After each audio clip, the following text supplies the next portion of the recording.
তবে একজন খুবই অসুস্থ এখন, অত্যন্ত ভদ্র মহিলা, তিনি সাবেক প্রধানমন্ত্রী বেগম খালেদা জিয়া, অত্যন্ত ভদ্র একজন মানুষ। এদেশের আলেমরা তাকে সম্মান করে, কারণ তিনিও সারা জীবন আলেমদেরকে সম্মান করেছেন। তিনি, আমরা কোনোদিন তাকে আলেমদের বিরুদ্ধে, ইসলামের বিরুদ্ধে কথা বলতে শুনি নাই। আপনারা শুনছেন? আসসালামু আলাইকুম ওয়া রাহমাতুল্লাহি ওয়া বারাকাতুহু। ইন্নাল হামদালিল্লাহিল্লাযী বিনি'মাতিহি তাতিম্মুস সালিহাত الذي علم القرآن وأكرمنا بالإسلام وأنعم علينا بالإيمان نستغفره ونتوب إليه وأشهد أن لا إله إلا الله وحده لا شريك له وأشهد أن سيدنا وسندنا وحبيبنا وطبيبنا وطبيب أرواحنا محمدًا عبد الله ورسوله أرسله بالحق بشيرا ونذيرا وداعيا إلى الله بإذنه وسراجا منيرا.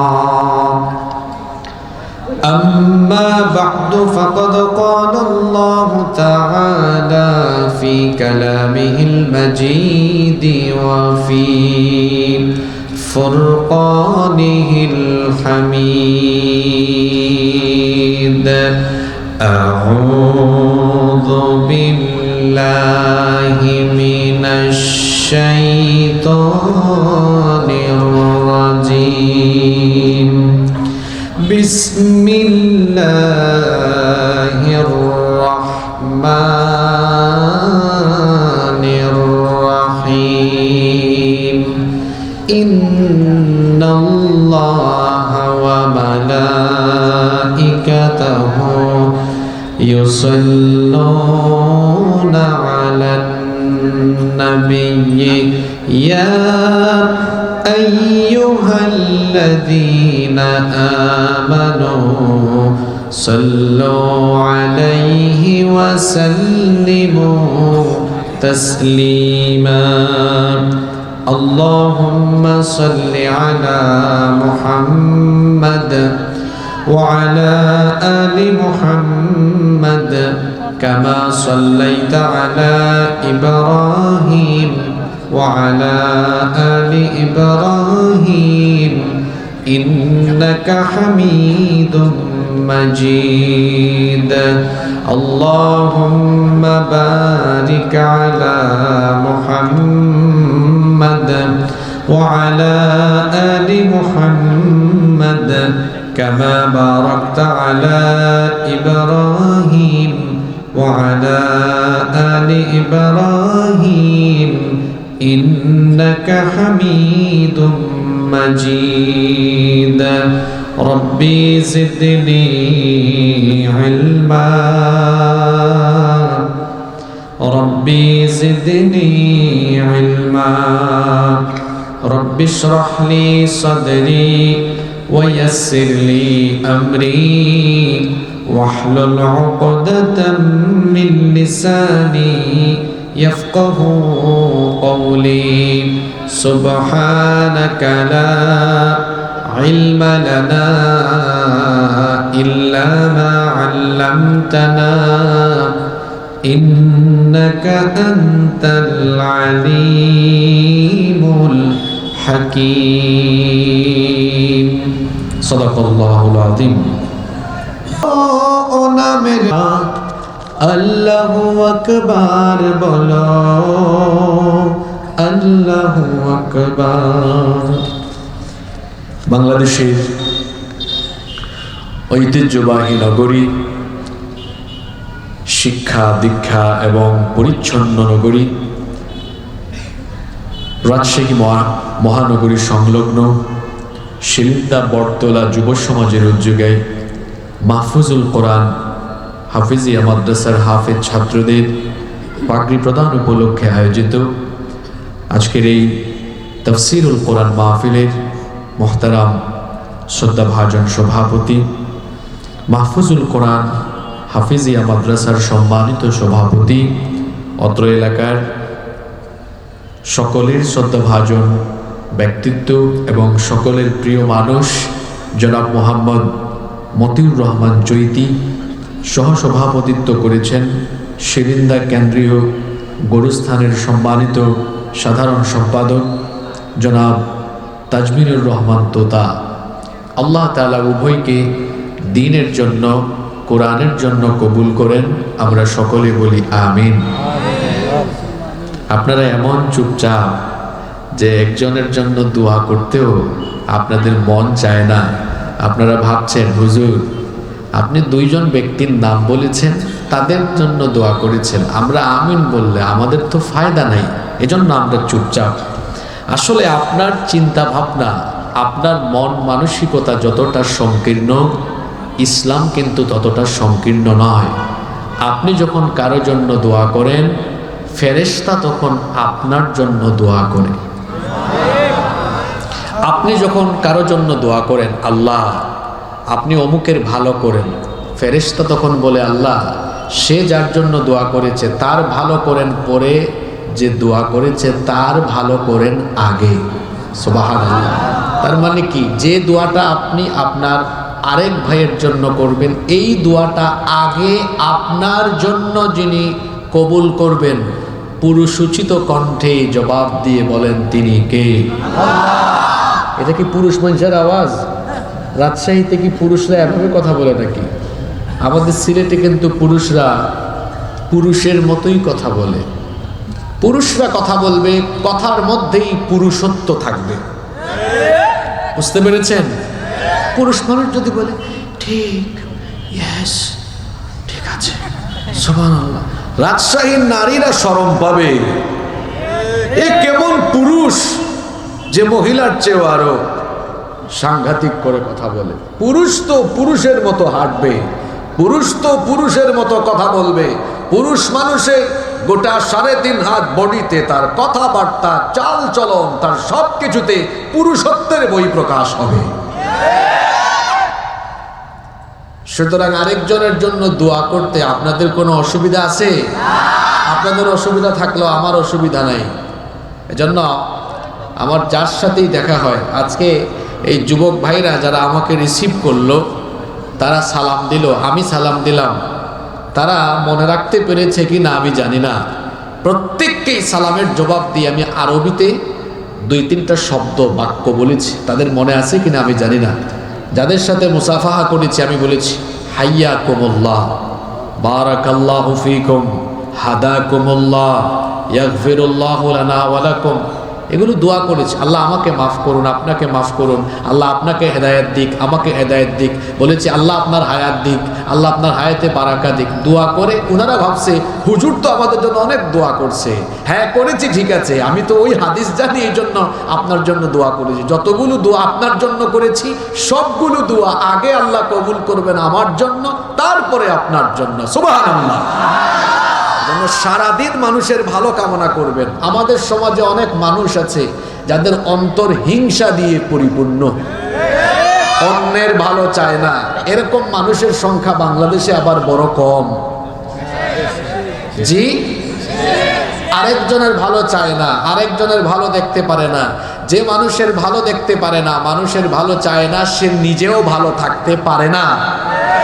আর যে মানুষের জন্য ভালো কামনা করে, মানুষের ভালো চায়, কল্যাণ চায়, আল্লাহ তাআলা তাকে সব সময় ভালো রাখেন। সুবহানাল্লাহ। এজন্য অন্যের জন্য কল্যাণ কামনা করতে, দোয়া করতে আপনাদের কোনো অসুবিধা আছে? তাইলে এখন কাজা আদায় করেন। আগে যে আমিন আসতে বলেছেন, এখন সবাই সমস্বরে বলেন আমিন। আমার আগে বক্তব্য রেখেছেন, আমি ওনার বক্তব্য আস্তে আস্তে শুনেছি, আমি বড় খুশি হয়েছি। তিনি কুরআন হাদিস দিয়ে কথা বলেছেন। আমাদের দেশে অনেক জায়গায় শ্রোতা যেমন বক্তাও তেমন। কয় হুজুর আজান দেন, গজল গান, কিচ্ছা বলেন, অথচ মাহফিলের নাম দিয়েছে তাফসিরুল কোরআন মাহফিল। কোরআনের আয়াত নাই, হাদিস নাই, কোনো নুসুস নাই গোটা আলোচনার ভেতরে। আশ্চর্য কথাবার্তা। এ যেন পবিত্র মঞ্চের সাথে এক চরম খেয়ানত আরম্ভ হয়েছে। আমি আসার পরে শুনলাম আমার ভাই কোরআন হাদিস দিয়ে সুন্দরভাবে প্রাঞ্জল ভাষায় তাৎপর্যপূর্ণ আলোচনা রেখেছেন মুফতি নাজমুল ইসলাম।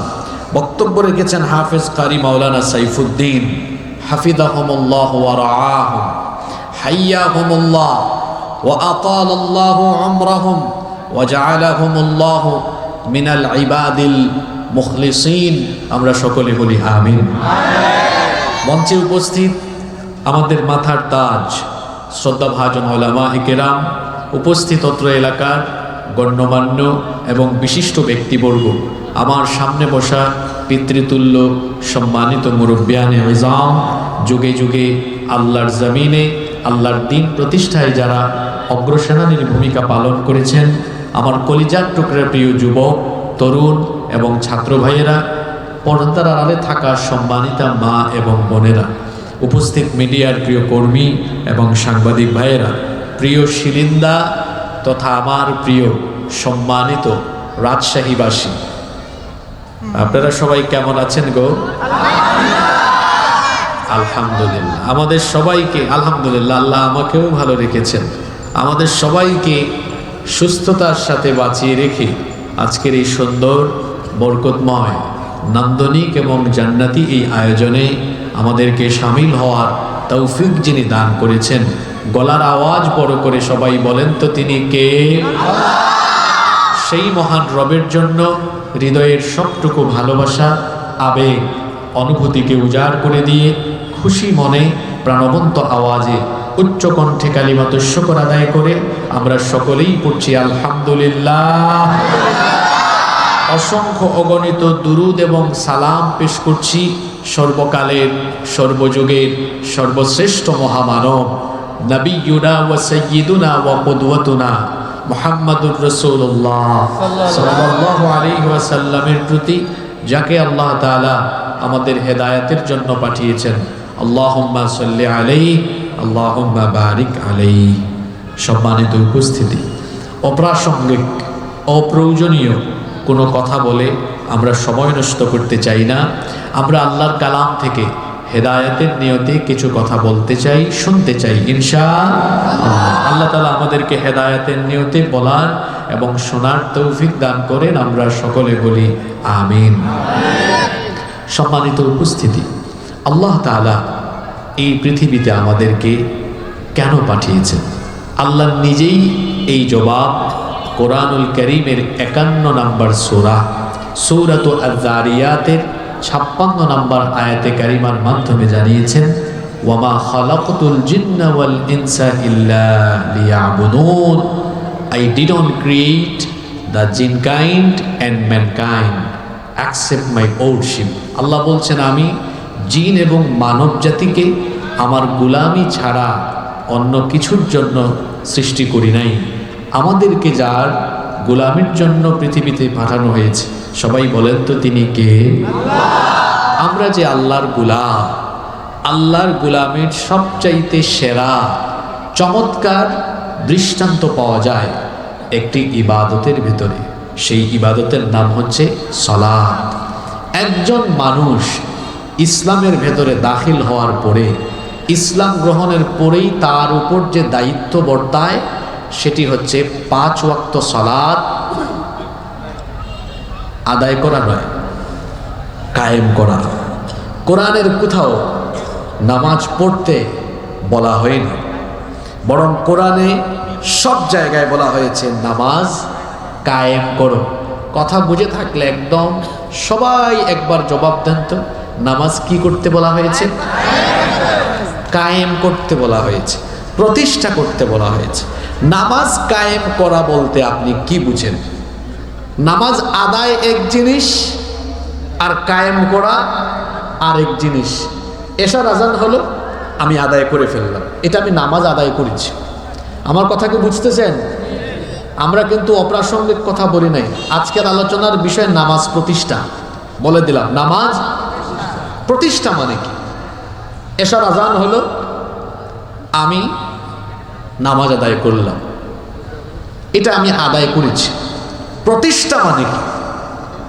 প্রতিষ্ঠা মানে হলো নামাজের শুরু থেকে শেষ পর্যন্ত নামাজে আমি যা যা করি, নামাজের এই সবগুলো বিষয় থেকে অন্তর্নিহিত শিক্ষা লাভ করে এই শিক্ষাগুলো নামাজের বাহিরে প্রতিফলন বা বাস্তবায়ন ঘটানোর নাম হলো নামাজ প্রতিষ্ঠা করা। আমি কি আপনাদেরকে বোঝাতে পেরেছি? আমি যদি আরো সংক্ষেপে বলি তাহলে বিষয়টি হলো এই, নামাজের শিক্ষাগুলো ফাইন্ড আউট করে এগুলো আমার জীবনে বাস্তবায়ন করা মানেই হলো নামাজ কি করা। আপনি নামাজের শিক্ষা কি আদৌ বুঝতে পেরেছেন কিনা, এটাই হলো গুরুত্বপূর্ণ প্রশ্ন। নামাজের অন্তর্নিহিত শিক্ষা আমরা অনেকে জানিও না। যদি জানতাম তাহলে আমাদের বাংলাদেশে 90% মুসলমান, এরা যদি নামাজ প্রতিষ্ঠা করত, মান আকামাস সালাতা ফাকাদ আকামাদ-দ্বীন, যে নামাজ কায়েম করে সে তো দ্বীনই কায়েম করে। এজন্য নামাজ কায়েম মানেই হলো দ্বীন কায়েম। এদেশে 90% মুসলমান কোয়ান্টিটিতে, কিন্তু কোয়ালিটিতে 88% হবে কিনা আমার সন্দেহ আছে। কোয়ান্টিটি এক জিনিস, কোয়ালিটি আরেক জিনিস। যুগে যুগে ইসলাম শ্রেষ্ঠত্ব লাভ করেছে কোয়ান্টিটি দিয়ে নয়, কোয়ালিটি দিয়ে। বদরের যুদ্ধে আমাদের কোয়ান্টিটি বেশি ছিল না কোয়ালিটি বেশি ছিল? আমার কথা কি বোঝা যায়? একটু কথা বলিয়েন, নইলে তো মনে হবে গুরুস্থানে বসে গেছি আমি। বদরের যুদ্ধে মুসলমানরা বিজয়ী হয়েছে কোয়ান্টিটি, সংখ্যা দিয়ে না কোয়ালিটি দিয়ে? কোয়ান্টিটি দিয়ে হইলে তো আমরা মাইর খেতাম, কারণ কাফিরের সংখ্যা 1000 আর আমাদের সংখ্যা কত? 313। আমরা 313 জন ছিলাম, সংখ্যায় কম। জনবল, অর্থবল, সৈন্যবল সবকিছুতে আমরা কম ছিলাম, কিন্তু আমাদের ইমানি চেতনা আর আল্লাহর উপর তাওয়াক্কুল, এই দুই কোয়ালিটিতে আমরা এগিয়েছিলাম বলে সংখ্যায় কম থাকা সত্ত্বেও সংখ্যাধিক্যের উপরে কোয়ালিটির কারণে আমাদেরকে যিনি বিজয় দান করে দিয়েছেন তিনি কে? আজকে এত সংখ্যা আপনাদের, এত মানুষ আপনাদের, তাও সব জায়গায় ইসলাম এত বেশি বঞ্চিত কেন? ইসলামের বেহাল দশা কেন? এর কারণ হলো এরা ইসলাম গ্রহণ করেছে ঠিক, কোয়ান্টিটিতে সংখ্যা এরা অনেক বেশি, কিন্তু কোয়ালিটির জায়গায় এরা মারাত্মক দুর্বল। এরা এমন, এরা এখানে ওয়াজ শুনতে বসে গিয়েছে, অনেকেই এশার নামাজ কাজা করে তারপর এসেছে। এই হলো অবস্থা। আপনারা কি রাগ করলেন নাকি? আমার দেশে মাহফিলে মানুষ বেশি না নামাজে মানুষ বেশি? এটা ভালো লক্ষণ না কুলক্ষণ? কোয়ালিটিতে আমরা পিছিয়ে আছি, নইলে পৃথিবীর 800 কোটি জনসংখ্যার মধ্যে 200 কোটি আমরা। পৃথিবীতে আমাদের কোথাও অস্তিত্ব নাই, বরং পশ্চিমারা গোটা দুনিয়াতে মোড়লগিরি করে। আর আমাদের পূর্বপুরুষদের সোনালী ইতিহাস কি আপনার জানা আছে? যারা সংখ্যায় ছিলেন অল্প, কিন্তু কোয়ালিটি ছিল এমন, অল্প সংখ্যক কোয়ালিটিপূর্ণ মুসলমানরা পৃথিবীতে এমন ভাবে দাপিয়ে বেরিয়েছেন, অর্ধ দুনিয়াকে তারা তাদের পায়ের সামনে রেখে শাসন করেছেন। আল্লাহু আকবার! এটা কোয়ালিটির বদৌলতে হয়েছে, কোয়ালিটির বদৌলতে হয়েছে। অর্ধেক দুনিয়া মুসলমানরা শাসন করেছে। এটা কোয়ান্টিটি দিয়ে নয়, জোরে বলতে হবে কি দিয়ে? আজকে কোয়ালিটির জায়গায় আমরা পিছিয়ে, আমাদের কোয়ালিটির জায়গায় আমরা বহু গুণ এগিয়ে যেতে পারবো যদি শুধুমাত্র আমরা নামাজ প্রতিষ্ঠা করতে পারি। কারণ এই নামাজের ভেতরেই পরিপূর্ণ দ্বীন রয়েছে। আল্লাহু আকবার। নামাজ প্রতিষ্ঠা মানে কি? নামাজের শিক্ষাগুলো বাস্তবে রূপ দেওয়া, এটাই হলো নামাজ প্রতিষ্ঠা করা। সব কথা তো একদিনে বলা যাবে না। আমি সংক্ষিপ্ত সময়ে কোরআন এবং হাদিস থেকে নামাজ প্রতিষ্ঠা মানে কি এ বিষয়ে 15টি পয়েন্টে কথা বলবো আজকে ইনশাআল্লাহ। যাদের সুযোগ হয় মোবাইলে পয়েন্টগুলো নোট করে নেবেন, নোট ডাউন করেন। আগামীকাল বিভিন্ন জায়গায় চা চক্রে যে কোনো জায়গায় বসে এগুলো আলোচনা করবেন যে গত রাতে মাহফিলে গিয়েছিলাম, এগুলো শুনে আসছি। আপনার থেকে আরো অনেকে উপকৃত হবে ইনশাআল্লাহ। ফায়দা হয়, দুনিয়া আখিরাতে কল্যাণ হয়। এই কথাগুলো আমার মুখ দিয়ে তুমি বের করাও, আর আমাদের সবাইকে তুমি এগুলো হেদায়েতের নিয়তে শুনবার তৌফিক দিয়ে দাও। নাম্বার 1, নামাজ আমাদেরকে পরিচ্ছন্ন জীবনযাপন এবং পরিচ্ছন্ন সমাজ প্রতিষ্ঠার শিক্ষা দেয়। পয়েন্টগুলো মনে রাখবেন। আপনি নামাজে আসার আগে অপরিচ্ছন্ন নাপাক হয়ে আসেন না পরিচ্ছন্ন হয়ে আসেন? জোরে বলতে হবে। নামাজের ভেতরে এবং বাহিরে কিছু ফরজ আছে, তার মধ্যে বাহিরেই বেশি। আগে আপনার শরীর পাক, কাপড় পাক, জায়গা পাক আছে না? তার মানে হলো কি সুন্দর শিক্ষা নামাজ আমাদেরকে দিল। নামাজে আসার আগে আমি ব্রাশ করলাম, মেসওয়াক করলাম, আমি সুন্দর জামা কাপড় গায়ে দিলাম, পরিচ্ছন্ন জামা কাপড় গায়ে দিলাম, গোসল করলাম, অজু করলাম, পবিত্র হয়ে একটা পরিচ্ছন্ন গেটআপ নিয়ে আমি যেভাবে নামাজে আসলাম, নামাজের এই পরিচ্ছন্নতার শিক্ষা এটা আমি নামাজের বাহিরে নিয়ে যাব। আমার ব্যক্তি জীবন, আমার পরিবার, আমার ঘর বাড়ি, আমার আঙিনা, আমার রাস্তাঘাট, আমার সমাজ, আমার রাষ্ট্রের সব জায়গা পরিচ্ছন্ন রাখার শিক্ষা নামাজ আমাকে দিয়ে দিল। পরিচ্ছন্নতা হলো ঈমানের অঙ্গ। একজন মুমিন কখনো অপরিচ্ছন্ন জীবন যাপন করতে পারে? যে নামাজ আমাদেরকে পরিচ্ছন্নতা শিক্ষা দেয়, সেই মুসলমানদের অনেকে দেখা যায় অপরিচ্ছন্ন জীবন যাপন করে, একটু ঠিকঠাক মতো দাঁতও ব্রাশ করে না। অথচ আমাদের নবী এমন ছিলেন, আপনি আর কতটুকু স্মার্ট, আপনি রাতে একবার সকালে একবার ব্রাশ করেন, আর আল্লাহ নবী দৈনিক 7 বার মিসওয়াক করতেন। আল্লাহু আকবার। দৈনিক কয়বার? আপনি বলবেন হুজুর 7 বার হয় কিভাবে? আমাদের মা উম্মুল মুমিনিন আয়েশা রাদিয়াল্লাহু আনহা বলেছেন, আল্লাহর নবী ঘুমানোর আগেও মিসওয়াক করতেন, আল্লাহর নবী ঘুম থেকে উঠেও মিসওয়াক করতেন। হইল কয়বার? আর প্রত্যেক নামাজের আগে আল্লাহর নবী মিসওয়াক করতেন। তাহলে 5 ওয়াক্ত নামাজের আগে 5 বার, আর ঘুমানোর আগে ঘুম থেকে উঠার পরে 2 বার। টোটাল হইল কয়বার? মিসওয়াক এটা বড় দামি আমল। আল্লাহর নবীর জীবনের শেষ আমল ছিল, জানেন না আপনারা? আল্লাহর নবীর জীবনের শেষ আমল ছিল মিসওয়াক। আল্লাহর নবী যখন দুনিয়া থেকে বিদায় হয়ে যাচ্ছেন, বিদায়ের কিছু আগ মুহূর্তে আল্লাহর নবী আমাদের মা আম্মা জান আয়েশা রাদিয়াল্লাহু আনহাকে বললেন, আয়েশা তুমি আমার জন্য একটা মিসওয়াকের ব্যবস্থা করো। আম্মা জান আয়েশা রাদিয়াল্লাহু আনহা একটা মিসওয়াক আনলেন। নবীজি বললেন, আয়েশা মিসওয়াকের মাথাটা একটু তুমি চিবিয়ে দাও। আমরা যারা মিসওয়াক ব্যবহার করি, মিসওয়াকের মাথা প্রথমে চিবিয়ে এটাকে নরম করার আগে আম্মা জান আয়েশা রাদিয়াল্লাহু আনহাকে বললেন, প্রিয়তমা স্ত্রী আমার, তুমি একটু মিসওয়াকের মাথাটা চিবিয়ে দাও। আম্মা জান আয়েশা রাদিয়াল্লাহু আনহা মিসওয়াকের মাথাটা চিবিয়ে দিলেন।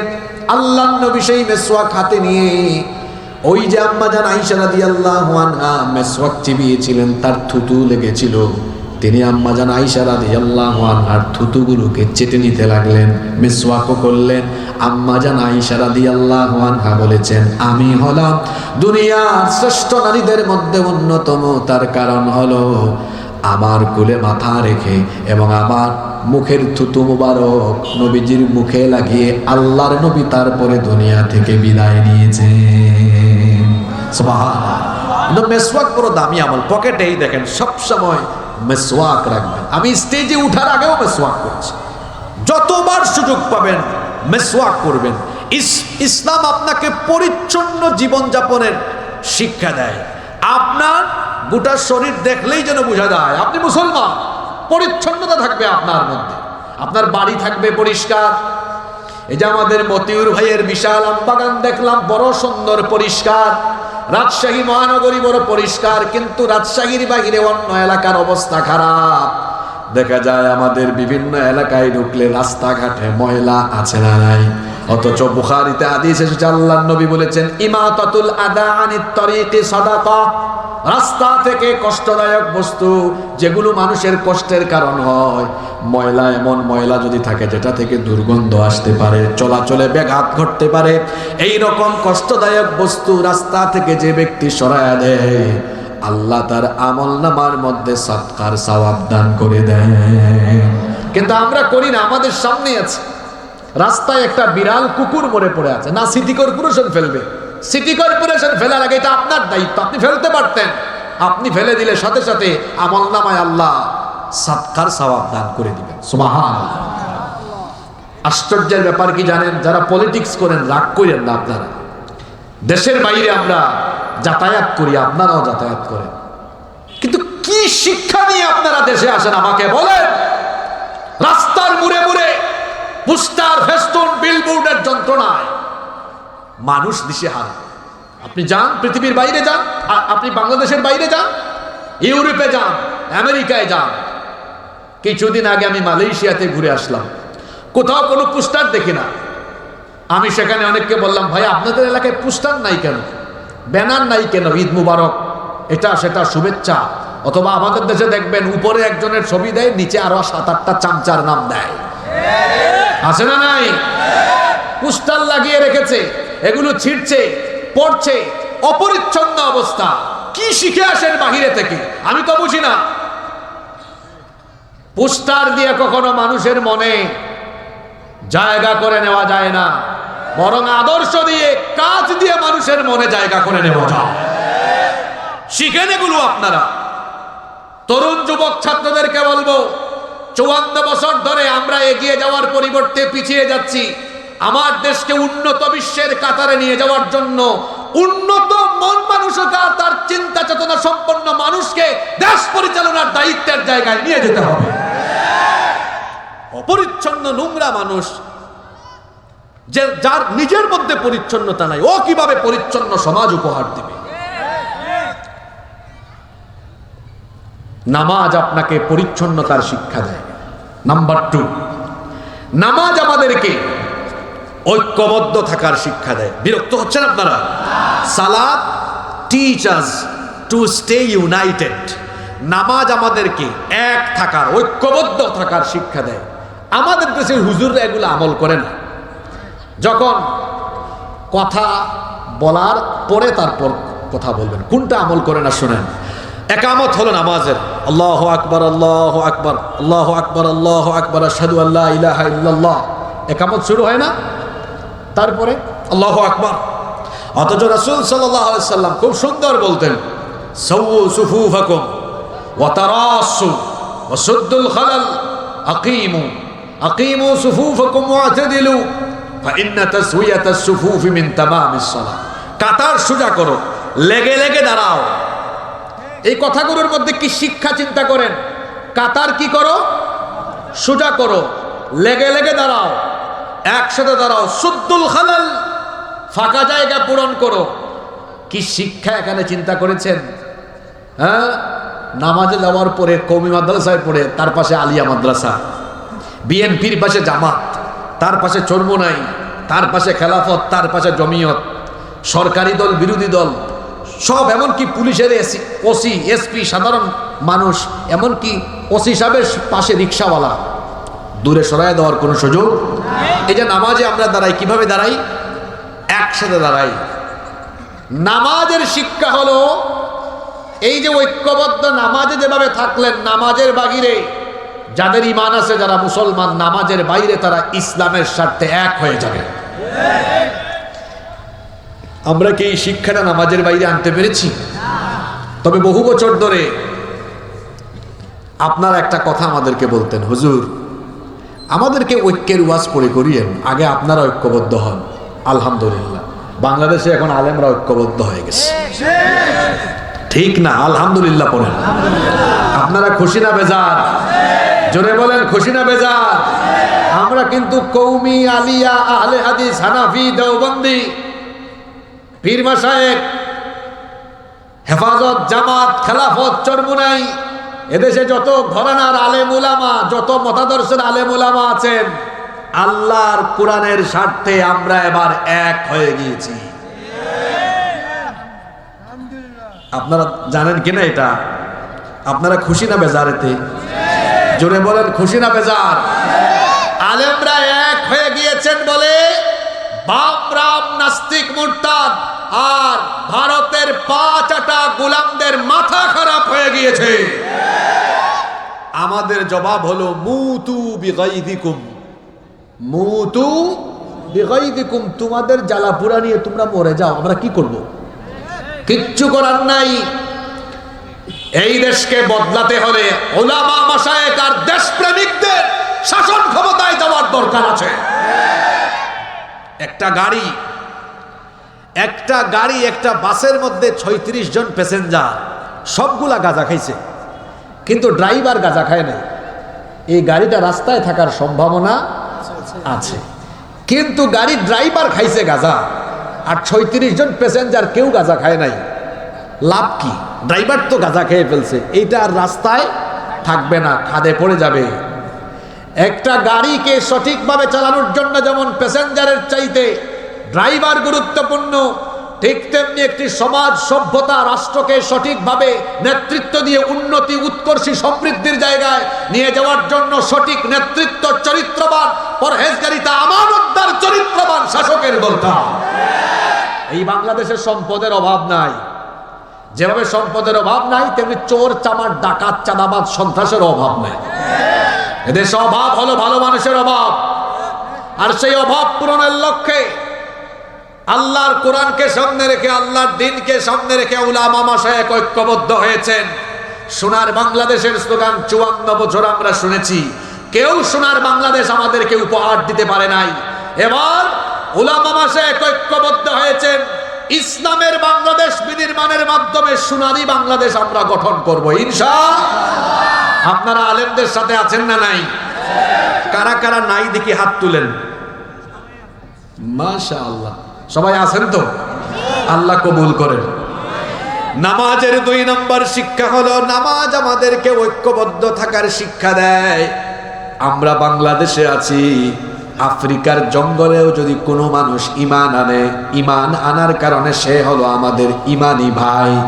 আর যারাই মুসলমান তারা যেন ঐক্যবদ্ধ থাকে, এই জন্য রব্বুল আলামিন কোরআনে কারিমে বললেন, কোরআনে কারিমের 2 নম্বর সূরা সূরাতুল বাকারা এর 43 নম্বর আয়াত, কোরআনে কারিমের 3 নম্বর সূরা সূরা আলে ইমরানের 103 নম্বর আয়াতে আল্লাহ তাআলা বললেন, ওয়াতাসিমু বিহাবলিল্লাহি জামিআন ওয়া লা তাফাররাকু, তোমরা আল্লাহর দ্বীনের রজ্জুকে ঐক্যবদ্ধভাবে আঁকড়ে ধরো, খবরদার বিচ্ছিন্ন হয় না। কারণ যারা বিচ্ছিন্ন হয়ে যায় তাদের উপরে আল্লাহর রহমত থাকে না, বরং ঐক্যবদ্ধ থাকলে পরে যার রহমত, যার তরফ থেকে রহমত আসে, জুড়ে বলেন তিনি কে? এজন্য রব্বুল আলামিন কোরআনুল কারীমের 4 নম্বর সূরা সূরাতুন নিসা এর 175 নম্বর আয়াতে বললেন, ফাআম্মাল্লাযীনা আমানু বিল্লাহি ওয়াতাসামু বিহি ফাসায়ুদখিলুহুম ফি রাহমাতিন মিনহু ওয়া ফাদলিন ওয়া ইয়াহদিহিম ইলাইহি সিরাতাম মুস্তাকিমা। অতএব যারা আল্লাহর উপর ঈমান এনেছে এবং আল্লাহর দ্বীনের রজ্জুকে যারা আঁকড়ে ধরেছে ঐক্যবদ্ধভাবে, ফাসায়ুদখিলুহুম ফি রাহমাতিন মিন, আল্লাহ বলছেন তিনি তাদেরকে দয়া করে, অনুগ্রহ করে তার রহমতের ভেতরে প্রবেশ করাবেন। ওয়া ইয়াহদিহিম ইলাইহি সিরাতাম মুস্তাকিমা, ঐক্যবদ্ধ থাকলে পরে তাদেরকে সঠিক পথে সোজা পথে যিনি পরিচালিত করবেন তিনি কে? মুমিন আর মুমিন সম্পর্ক হবে কেমন? বুখারীতে এসেছে, আল্লাহর নবী বলেছেন, আল মুমিনু লিল মুমিনি কাল বুনিয়ান ইয়াশুদ্দু বাদুহু বাদা। মুমিনের সাথে আরেক মুমিনের সম্পর্ক হবে এমন বিল্ডিং এর দেয়ালে ইটের গাঁথনির মতো। প্রথমে যখন ইট কিনে আনা হয়, ইটগুলোতে বালি সিমেন্টের মিশ্রণ দিয়ে এগুলোকে গাঁথনি দেওয়ার আগ পর্যন্ত ইটকে ধাক্কা দিলে ফেলা যায়, কিন্তু বলেন তো বালি সিমেন্টের মিশ্রণ দিয়ে যখন ইটের গাঁথনি দেওয়া হয় তখন কি সেই দেয়ালকে ধাক্কায়া ফেলানো যায় নাকি? আল্লাহর নবী কি সুন্দর উদাহরণ দিলেন। আলাদা আলাদা ইট থাকলে যেমন সেগুলোকে দুর্বল মনে করে ধাক্কা দিয়ে ফেলে দেওয়া যায়, ঠিক তেমনি মুসলমান যখন আলাদা আলাদা থাকবে, ইসলাম বিরোধীরা যারাই যখন ধরবে ধাক্কা দিয়ে কিংবা যে কোনো কায়দায় তাদেরকে চূর্ণ বিচূর্ণ করে দিতে পারবে। আর যখন ইটের গাঁথনির মতো মুমিনরা পরস্পর এক টেবিলে এক জায়গায় এসে ঐক্যবদ্ধ হয়ে যাবে, সীসা ঢালা প্রাচীরের মতো ঐক্যবদ্ধ হয়ে মুসলমানরা যখন এক কাতারে চলে আসবে, সেই শক্তির মোকাবেলা করার মতো কোনো দুঃসাহস দুনিয়ায় কেউ দেখাতে পারবে না। ঐক্যবদ্ধ থাকার মধ্যে রহমত আছে। আজকে যদি 54টি দেশের মুসলমানরা আমরা এক হয়ে ফিলিস্তিনিদের পক্ষে আমরা একসাথে আওয়াজ ছাড়তাম, ইসরায়েল হামলা চালালে আমরা যদি বাকি দেশগুলো বলতাম এক্ষুনি আমরা আমাদের সৈন্য পাঠাবো ইসরায়েল এবং তাদের বাপ আমেরিকা, তখন আমাদের হুঙ্কারে এমনিতেই তারা ভয়ে হুমড়ি থুবড়ি খেয়ে যেত। কিন্তু আমরা কি ঐক্যবদ্ধ হতে পেরেছি? বাংলাদেশে গত 2 বছর ধরে আলেম ওলামার সাথে এখন আপনারা দেখছেন প্রশাসনও দুর্ব্যবহার করে না। আগে তো আমরা মাহফিলে আসলে এতক্ষণে পুলিশ হাজির, হুজুর শেষ করে দেন, ঠিক আছে না? গত 17 বছর আমরা মাইর খাইছি কেন জানেন? কারণ আমরা এক ছিলাম না। আমরা এক ছিলাম না। হাসিনা আমাদেরকে পিটায়া আমাদেরকে বুঝাই দিছে যে তোরা এক হন, হইলে খবর আছে না। আমরা এক হয়ে গেছি, এক হয়ে গেছি বলে এখন পুলিশও আমাদের দেখলে স্যালিউট মারে, কারণ পুলিশ জানে হুজুররা এক হয়ে গেছে, একটারে ধরলে একটার জন্য বাকি সবাই এখন ঐক্যবদ্ধ হয়ে যাবে। আমরা যদি গত 17 বছর এভাবে ঐক্যবদ্ধ থাকতাম তাহলে কোরআনের পাখি আল্লামা সাঈদীকে ফাঁসি দেওয়ার সাহসনা করতে পারতো না। এবার আমরা ঐক্যবদ্ধ হয়েছি বলে অনেকের মাথা খারাপ হয়ে গিয়েছে। আমাদেরও জবাব আছে, বললাম না, মৌতু বিগাইদিকুম, তোমার জ্বালা পুরা নিয়ে তুমি মরে যাও। এদেশের মানুষ আলেমদেরকে ভালোবাসে। দেখেন না, মাথা ঠিক নাই, গালি দেয় আলেমদেরকে ধর্ম ব্যবসায়ী। আলেমদেরকে ধর্ম ব্যবসায়ী বলার আগে আয়নায় নিজের চেহারা দেখে নাও। কারণ এই দেশে কোনো আলেমকে টাকা পয়সা অথবা লোভনীয় প্রস্তাব দিয়ে আপনাকে এমপি বানাই দিব, টাকা দিব 10 কোটি 20 কোটি, তারপরে আপনি যদি বলেন হুজুর, আর সত্য হলো আপনার এই জুব্বা পাঞ্জাবি টুপি এটা পাল্টায়া শার্ট পরেন আর দাড়ি ফেলে দিয়ে ক্লিন শেভ করেন, আপনাদের কি মনে হয় কোনো হুজুরকে এই প্রস্তাব দিলে মানবে নাকি? জোরে বলেন, মানবে? কিন্তু আমাদেরকে যারা ধর্ম ব্যবসায়ী বলে ওদেরকে যদি বলেন ভাই সামনে ভোট ইলেকশন, একটু শার্ট প্যান্ট খুলে পাঞ্জাবি পায়জামা টুপি লাগান, হে টুপি এমন ভাবে পরবে যে ঘুমের টাইমে খুলবে না। যদি বলেন ভাই সামনে ভোট ইলেকশন, ভোট বাড়বে, একটু নামাজ পড়েন, 5 ওয়াক্তের জায়গায় 7-8 ওয়াক্ত নামাজ পড়বেন, বলবেন হুজুর 7-8 ওয়াক্ত হয় কেমনে? দেখবেন গ্রামে গঞ্জে নামাজ, এশার নামাজ একটু আগে হয়, বাজারের কেন্দ্রীয় মসজিদে বা শহরে একটু 20-30 মিনিট দেরিতে হয়। এক ক্যান্ডিডেট গিয়েছে গণসংযোগে গ্রামে, এশার আজান হয়েছে, নামাজ পড়ছে মানুষের সাথে, মুসল্লিদের সাথে যেন হাত মিলানো যায়। এরপরে বাজারের কেন্দ্রীয় মসজিদে ঢুকছে, বাজারে ঢুকার পরে কেন্দ্রীয় মসজিদের আজান শুনছে। এখন তার এক সমর্থক বলতেছে, লিডার এখানে তো এখনো আজান হয়। চুপ, আওয়াজ কমায় কর, সবাই মিলে তোরা অজু থাকলে ঠিক আছে ঢুকে যা, না থাকলে আবার অজু কর। লিডার একটু আগে নামাজ করলাম। কয় বেটা একদম চুপ, এখন ইলেকশনের টাইম, যতবার সুযোগ পাবি ততবার নামাজ পড়বি। আপনাদেরকে হাসানোর জন্য বলি নাই, আমার দেশে ইলেকশন আসলে এইরকম নামাজি বাড়ে কি বাড়ে না? জোরে বলেন, বাড়ে কি বাড়ে না? ওরা আবার বলে আলেমদেরকে ধর্ম ব্যবসায়ী। আয়নায় নিজেদের চেহারা নিজেরা দেখে নিন। এদেশের কোনো আলেমরা ভোটের আশায়, ক্ষমতার নেশায় কিংবা অন্য কোনো লোভনীয় প্রস্তাবে তাদের লিবাস, সুরত, খাসলত কোনোদিন পাল্টাননি। বরং আপনারাই দেখা গিয়েছে ভোটের আশায়, ক্ষমতার নেশায়, নেতৃত্বের আশায় আপনারা কখনো কখনো লিবাস পাল্টান, সুরত পাল্টান, কথাবার্তার ধরন পাল্টান। সুতরাং যারা ভোট আর ক্ষমতার আশায় লিবাস, সুরত, ভাষা পাল্টায়, ওরাই হলো প্রকৃত ধর্ম ব্যবসায়ী। নামাজ আমাদেরকে ঐক্যবদ্ধ থাকার শিক্ষা দেয়। পয়গাম্বরের উত্তরসূরি হচ্ছেন পয়গাম্বর আলাইহিমুস সালাম। নবী রাসূলদের উত্তরসূরি হলেন কারা? উলামা মাশায়েখ। আলেমরা এক হয়ে গেছেন। আপনারা আলেমদের সাথে আছেন না নাই? জোরে বলেন আছেন না নাই? যুবকরা কোথায়? আওয়াজ দেয় না কেন? যুবকরা আলেমদের সাথে আছে না নাই? কথায় আছে সৎ সঙ্গে স্বর্গবাস, অসৎ সঙ্গে। এক লোক আতরের দোকানে ঢুকছে, আতর কিনে নাই, কিন্তু 10 মিনিট আতরের দোকানে ছিল। আতর না কিনে আতরের দোকানে 10 মিনিট থেকেও যদি কেউ বের হয়, তার শরীরে আতরের গন্ধ হবে কি হবে না?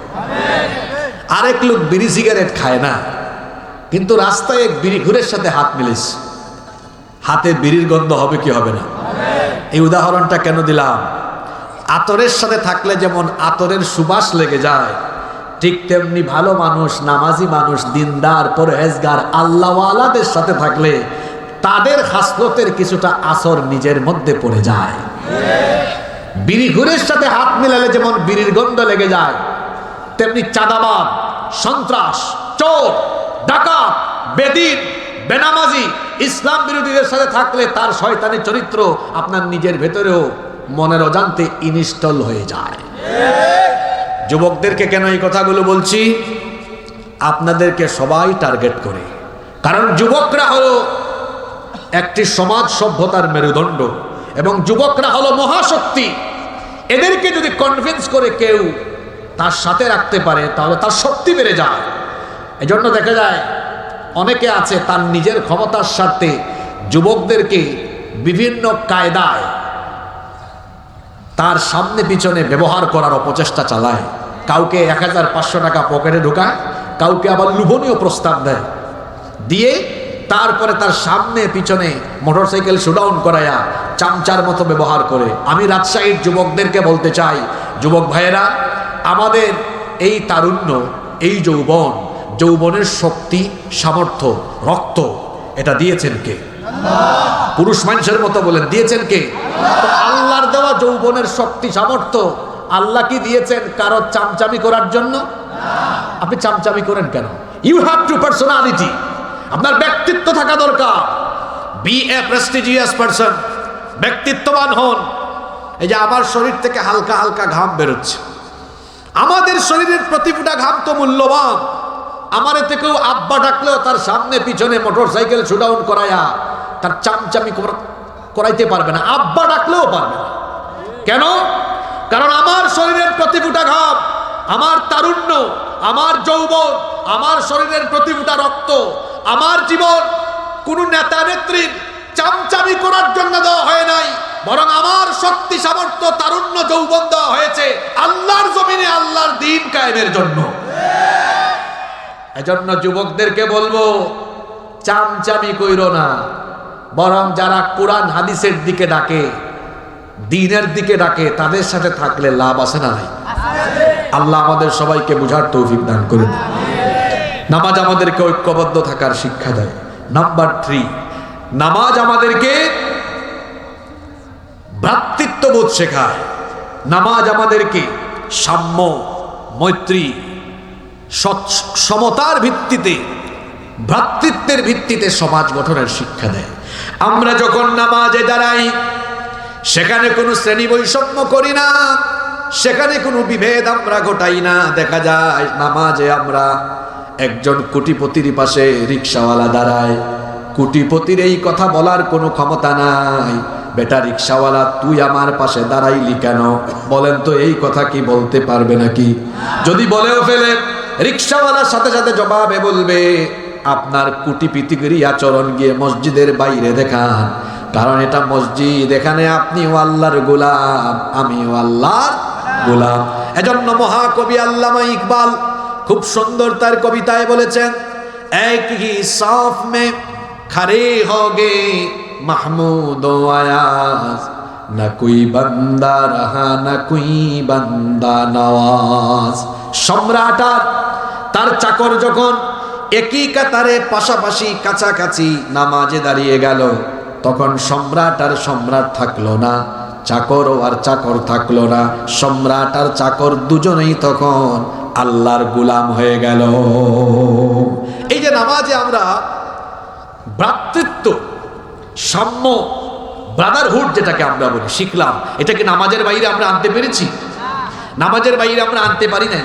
যদি আমরা আনতে পারতাম তাহলে আমাদের মধ্যে আন্তরিকতা, হৃদ্যতা আরো মজবুত হতো। নাম্বার 4, নামাজ আমাদেরকে পাংচুয়ালিটি, সময়ানুবর্তিতা, টাইম ম্যানেজমেন্ট শেখায়। আচ্ছা আপনারা বলেন তো, 5 ওয়াক্ত নামাজ কি যখন তখন আদায় করা যায়, না প্রত্যেক নামাজের একটা শিডিউল আছে? রব্বুল আলামিন কোরআনুল কারীমের 4 নম্বর সূরা সূরাতুন নিসা এর 103 নম্বর আয়াতের শেষাংশে বললেন, ইন্নাস সালাতা কানাত আলাল মুমিনিনা কিতাবাম মাওকুতা। নিশ্চয়ই নামাজ সময়ানুবর্তিতার ভিত্তিতে, শিডিউলের ভিত্তিতে ফরজ করা হয়েছে। আচ্ছা, এমনকি আমাদের সব কিছু ভারসাম্যহীন হয়ে গিয়েছে, সেই শয়তানি উপাদানের নাম হলো এই মোবাইল ফোন। আমার দেশের যুবক আর তরুণরা 24 ঘন্টার মধ্যে যথাক্রমে 10, 12, 16 থেকে 18 ঘন্টা পর্যন্ত তারা মোবাইলে থাকে। রাত 3টা 4টা পর্যন্ত তারা মোবাইলে তাহাজ্জুদ পড়ে, মোবাইল নিয়ে পড়ে আছে। আমি যা বলতেছি সেগুলো বাস্তব না অবাস্তব? আজ থেকে 25-30 বছর আগে কোনো মানুষের কাছে মোবাইল ফোন ছিল না, ইন্টারনেট ছিল না, তাদের বাড়িতে টেলিভিশন ছিল না, ডিশ ছিল না, তাদের কাছে ল্যাপটপ, আইপ্যাড, এইসব আধুনিক সরঞ্জাম ছিল না। এজন্য রাত 8টা-9টা হইলে আর জেগে থাকার কোনো উপকরণ নাই, সুযোগ নাই বলে তারা টাইম মতো ঘুমিয়েছে, ফজরের সময় ঘুম থেকে উঠে গিয়েছে। এজন্য যাদের বয়স 50-55 চেহারা দেখেন এখনো নাদুস নুদুস, আর এখন যাদের বয়স 20-22 চলে দেখতে মনে হয় জিমাইন্য মুরুগ, এই পড়ে যাবে, গালের 2 পাশের মাংস হাড্ডির চিপার ভিতরে ঢুকে গেছে, গোটা চেহারায় ব্রণ। যুবক মানুষ, তার চেহারায় তারুণ্য, যৌবনের সৌন্দর্যের একটা গ্ল্যামার থাকার কথা, কিছুই নাই। বুড়া মানুষের থেকে আরো খারাপ, এর ব্যাটারি ফিউজ হয়ে গেছে, তার যৌবন শেষ। তার কারণ হলো রাত 3টা 4টা পর্যন্ত মোবাইল, ইন্টারনেটের অপব্যবহার করে, গার্লফ্রেন্ড বানিয়ে গার্লফ্রেন্ডের সাথে কথা বলতে বলতে আর জিনা ব্যভিচারের সাগরে ডুব দিয়ে দিয়ে তার যৌবন, তারুণ্যকে নষ্ট করে, বিবাহের আগেই তার এনার্জি আর ব্যাটারি ফিউজ করে দিয়ে তার যৌবন, তারুণ্য, জীবন সবকিছু নষ্ট করে দিয়েছে। এই দুর্দশা তোমার কেন হয়েছে? কারণ তোমার জীবনের টাইম ম্যানেজমেন্ট নাই। টাইম ম্যানেজমেন্ট নাই। যারা সময় মতো কাজ করে না এরা জীবনে বড় হতে পারে না। রাত 3টা পর্যন্ত, তুমি 4টা পর্যন্ত তুমি মোবাইল চালালা, তুমি কলেজে পড়ো, তুমি ঘুম থেকে উঠো কখন? দুপুর 12টায়। তো সকালের নাস্তা কি টাইম মতো হয়েছে? এই জন্য পেটের ভিতরে জমছে গ্যাস। তার হেড অফিসের টাইমও ঠিক নাই। হেড অফিস মানে বুঝছেন তো, এই জন্য কুষ্ঠকাঠিন্য হয়, অত বায়ু দূষণ করে, মাহফিলে এসেও সমস্যা ঘটায়, কারণ ওর তো হেড অফিস ক্লিয়ার নাই।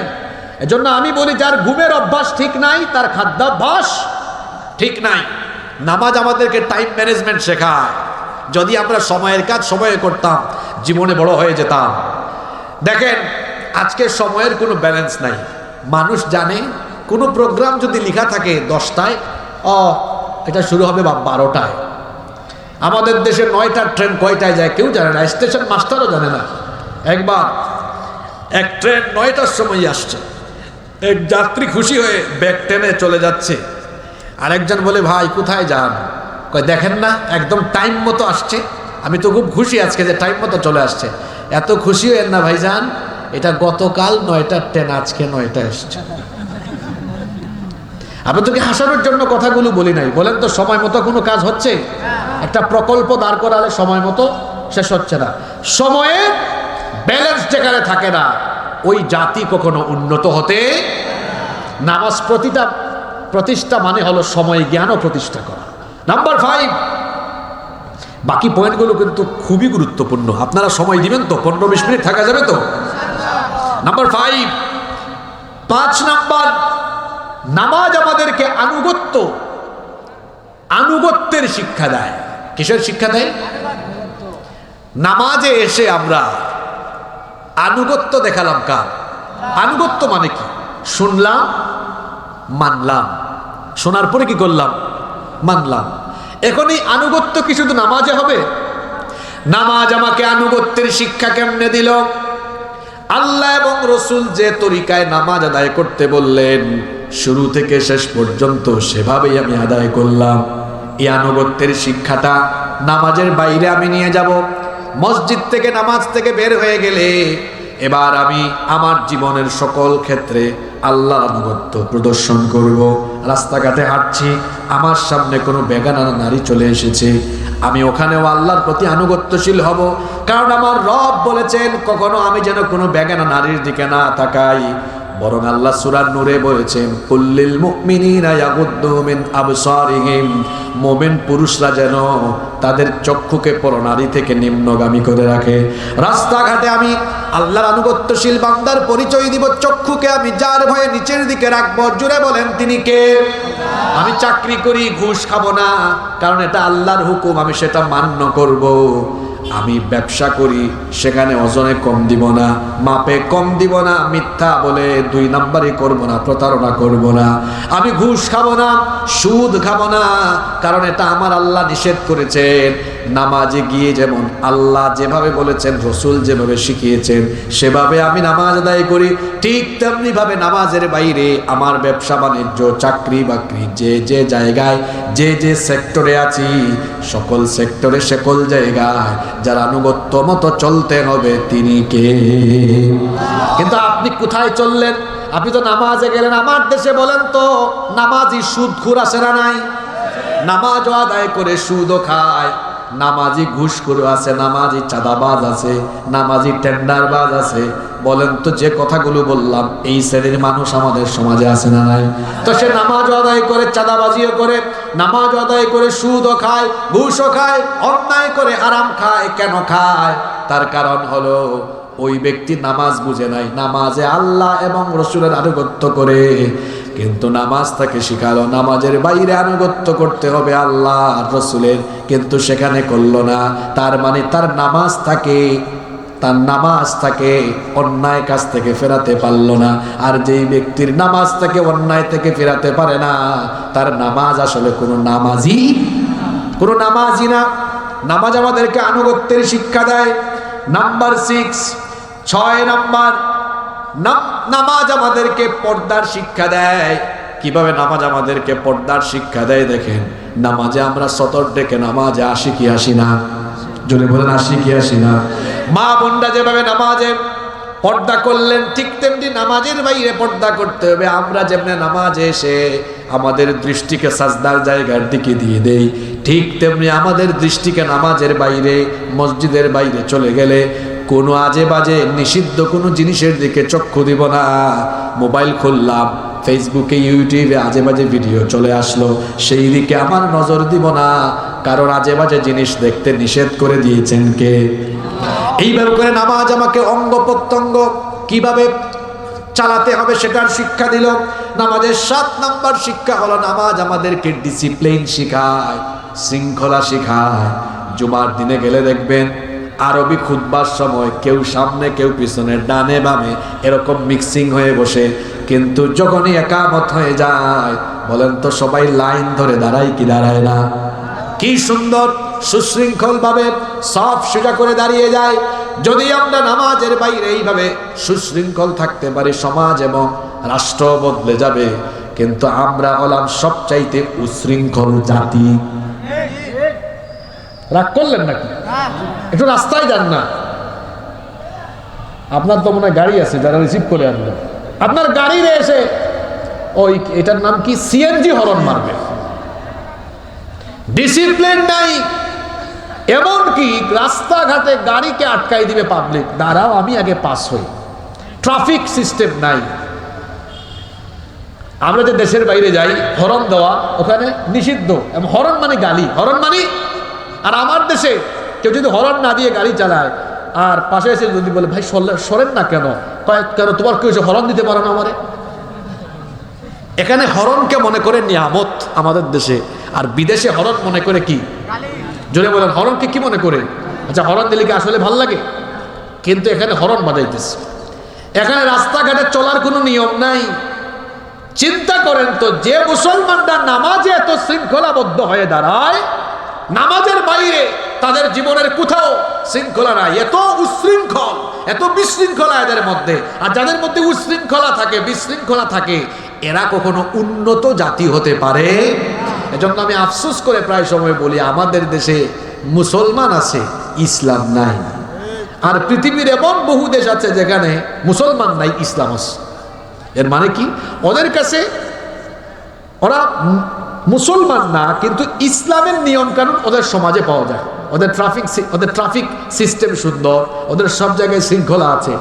মুসলমান নাই, কিন্তু ইসলাম যেগুলো করতে বলে সেগুলো তারা করছে। আর আমার দেশে মুসলমান আছে, কিন্তু ইসলাম শৃঙ্খলা নাই। যদি বলে লাইন ধরে দাঁড়াও, আরো বেকা হয়ে দাঁড়ায়। এরকম আছে না নাই? কষ্ট হচ্ছে নাকি আপনাদের? বাকি 8টা পয়েন্ট তো বেশি সেন্সিটিভ, এগুলো লোড নিতে পারবেন, বলবো না মোনাজাত দিয়ে দিব।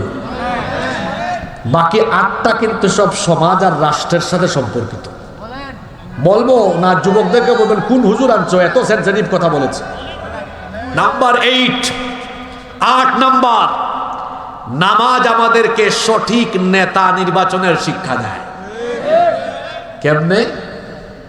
এক লোক কেরাত পড়তে পারে না, অশুদ্ধ কেরাত, নামাজের মাসালাই জানে না, অশুদ্ধ তেলাওয়াত, এইরকম লোককে কি এই রাজশাহীর কোন মসজিদে ইমাম হিসাবে আপনারা নিয়োগ দিবেন নাকি? ভাই, এত তেলাওয়াত পারে না, এরা কেমনে নিয়োগ দিব এখানে? অশুদ্ধ তেলাওয়াত। একজন অযোগ্য ব্যক্তিকে যেমন মুসলমান তার নামাজের ইমাম বানায় না, ঠিক তেমনি অযোগ্য, অপদার্থ, সুদখোর, ঘুষখোর, চাঁদাবাজ, টেন্ডারবাজ, সন্ত্রাসী, চরিত্রহীন লম্পটকে মুসলমান তার সমাজ রাষ্ট্রের কোন পর্যায়ের নেতা বানাতে পারে না।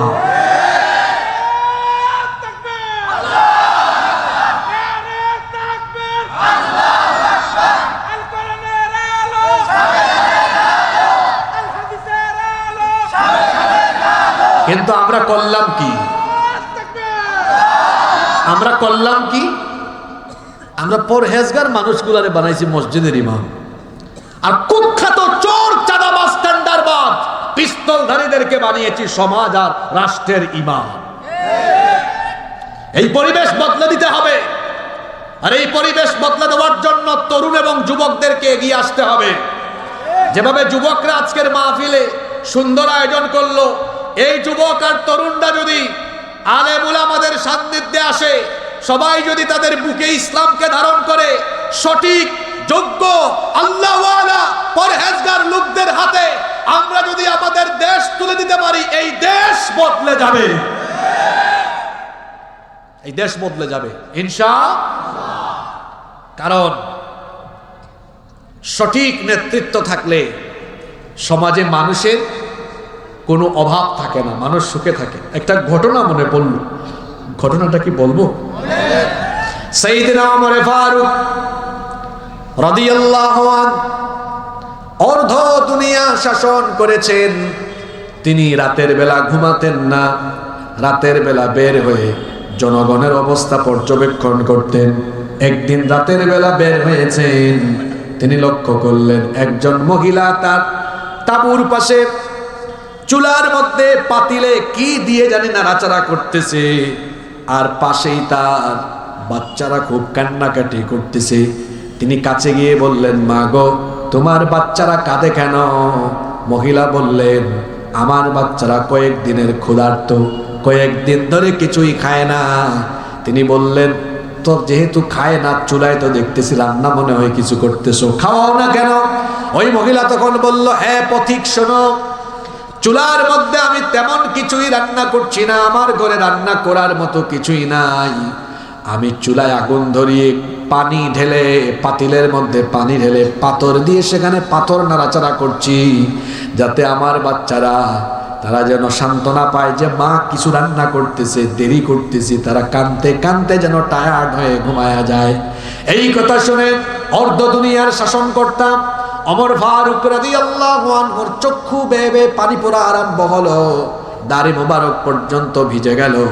তিনি বললেন, মা গো, তোমার যেই কঠিন দুঃখ, কঠিন দুর্দশা, তুমি কি আমিরুল মুমিনিন ওমরকে এই কথা জানাও নাই? মহিলা বললেন, ভিড়ের কারণে তার কাছেও যেতে পারি নাই, কিন্তু ওমরের কি দায়িত্ব ছিল না আমাদের একটু খোঁজ নেওয়ার? এই কথা শুনলে তিনি আরো কাঁদতে লাগলেন। তিনি বললেন, মা গো, এখানে অপেক্ষা করো, দেখি তোমার জন্য কিছু করা যায় কিনা। দৌড়ে দৌড়ে তিনি গভীর রাতে বাইতুল মালে গেলেন। বাইতুল মালের দরজা খুলে একটা বস্তার মধ্যে আটা, গম এবং অন্যান্য খাদ্যের উপকরণ ঢুকালেন। তারপরে নিজেই সেই খাবারের বস্তাটা কাঁধে উঠালেন।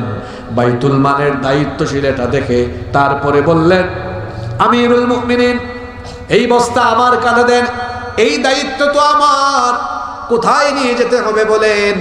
ওমর ফারুক রাদিয়াল্লাহু আনহু বললেন, আমার সামনে থেকে সরে যাও, যে দৃশ্য আমি দেখে এসেছি, এই অপরাধে যদি কিয়ামতে আসামি হই, আমার বোঝা কিয়ামতে তুমি উঠাবে না, সুতরাং আমার বোঝা আমারই উঠাতে দাও।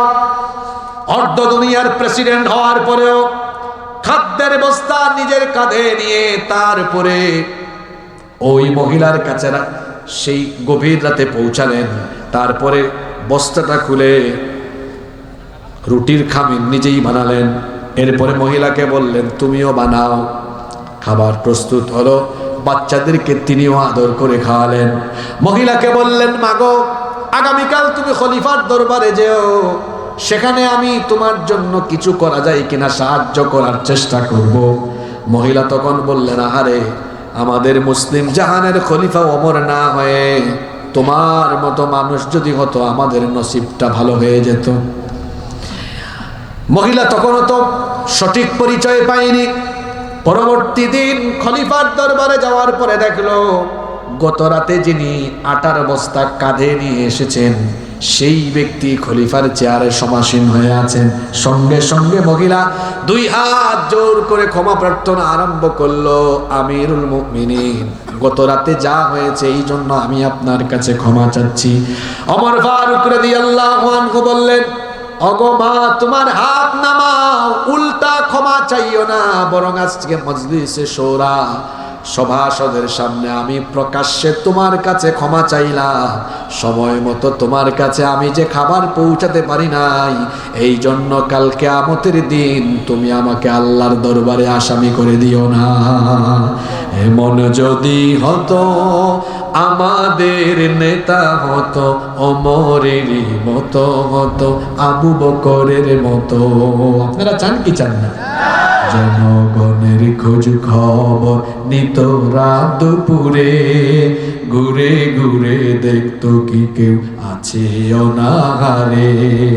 আমার দেশের মা বোনেরা লাঞ্ছিতা হতো না, আমার দেশের কৃষক শ্রমিক বঞ্চিত হতো না, গরিব দুঃখী ভুখা নানা নাহি পাওয়া যেত, যদি আমাদের নেতা হতো ওমরেরই মতো হতো, আবু বকরের মতো।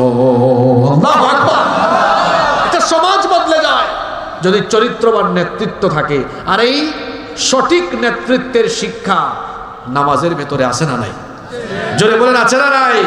আমি আলোচনার শুরুতেই যে বলেছিলাম যে 90% মুসলমান ঠিক আছে, 88% বুঝেও নাই নামাজ প্রতিষ্ঠা মানে কি। বুঝলে চোর বাটপাররা কখনো আমাদের সমাজের নেতা হতে পারতো না।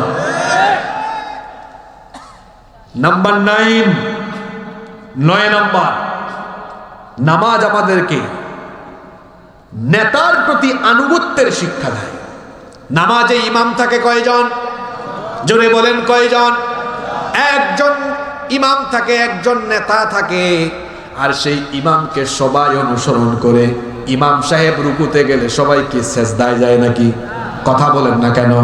ইমাম সাহেব রুকুতে গেলে পিছনে মুসল্লিরা রুকুতে যায়, ইমাম সাহেব সাজদায় গেলে পিছনে মুসল্লিরাও সাজদায়। মুসলমানদের সমাজে নেতৃত্ব হবে এমন, নেতা যা বলবে সবাই সেটাই মানবে।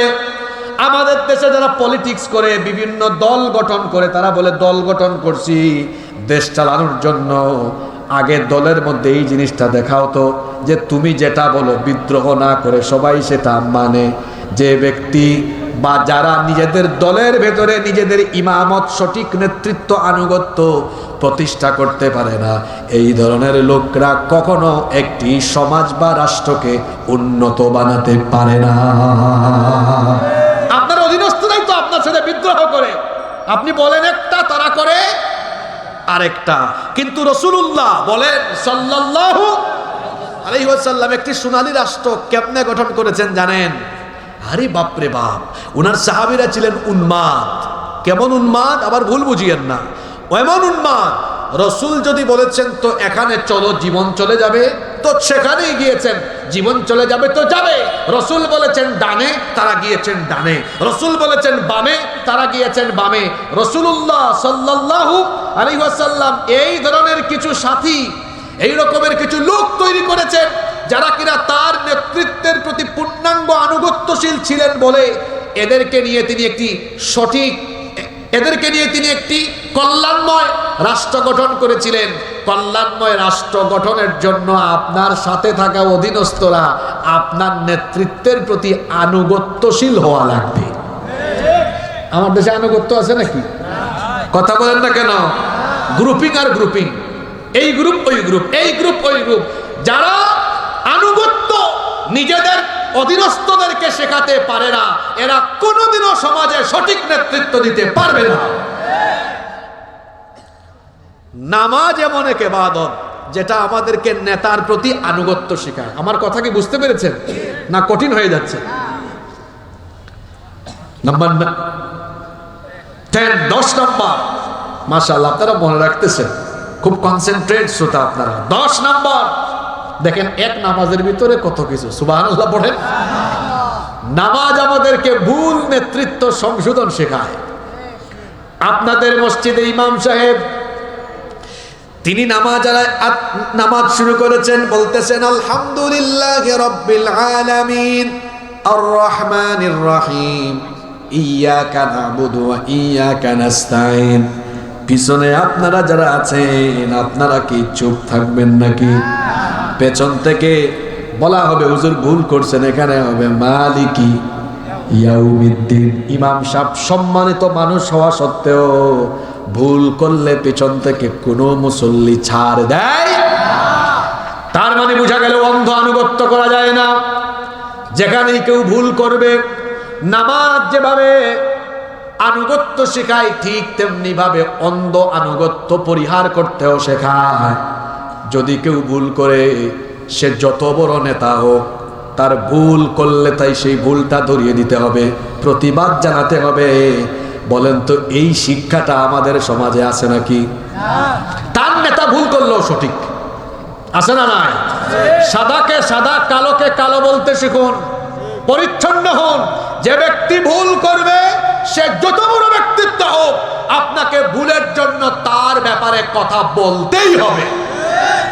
যে ব্যক্তি সত্য কথা বলে না, আল্লাহর নবী বলেছেন আস-সাকিতু আনিল হাক্কি ফাহুয়া শাইতানুল আখরাস। যে সত্য বলা থেকে চুপ থাকে, এটা বুবা শয়তান। এটা কি শয়তান? নাম্বার 11, নামাজ আমাদেরকে ভুল নেতৃত্ব পরিবর্তন শেখায়। এর আগের পয়েন্ট বলছি সংশোধন শেখায়, এখন বলতেছি কি শেখায়? পরিবর্তন। কিভাবে পরিবর্তন শেখায়? আপনার ইমাম সাহেব ভুল করতেছে, একবার, দুইবার, তিনবার লোকমা দেওয়ার পরেও শুনে না, আপনি কি তাহলে সামনে রাখবেন নাকি? একদম পিছনে টেনে নিয়ে আসবেন। মুসলমানদের সমাজ এমন হবে, মুসলমানদের ইসলামের স্বার্থ বিরোধী কাজ সে করবে, বলবো, সাবধান করব, সতর্ক করব, তাও যদি ঠিক না হয়, ক্ষমতার চেয়ার থেকে টেনে হিচড়ে নামায় দেব। মুসলমানরা এমনই হবে, এমনই হবে। যেমনি করে তার নামাজে ইমাম সাহেব ভুল করলে বলতে বলতে শুধরায় না, আপনার ওখানে থাকা লাগবে না, নামেন। ঠিক তেমনি ভাবে আমার সমাজে কেউ নেতৃত্বের জায়গায় থেকে ভুল করলে সংশোধনী দেওয়া হবে, বলা হবে, আবার বলা হবে, আবার বলা হবে, ঠিক না হলে তাকে সেই জায়গা থেকে নামিয়ে দিতে। এই শিক্ষাটা নামাজে আসে না নাই? দেখছেন, নামাজ প্রতিষ্ঠা মানেই হলো দিন।